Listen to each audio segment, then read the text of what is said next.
Hola mga babaysutan at lalaksutan, ako to si Queen Nay at gusto ko maging isang content creator. Kahit wala naman akong naiisipan ko anong i-content. Paano ba? Turuan nyo nga ako, tulungan nyo ako kasi gusto ko maging isang content creator or vlogger or influencer, name it, ganon, mga ganon. Basta gusto ko ng extra income.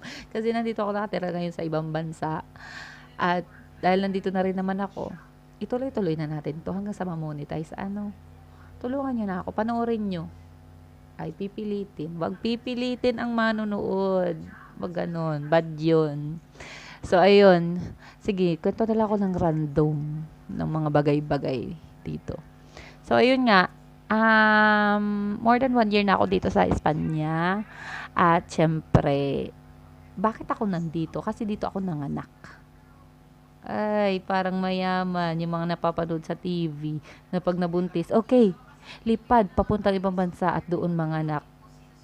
Ay, yaman mo naman.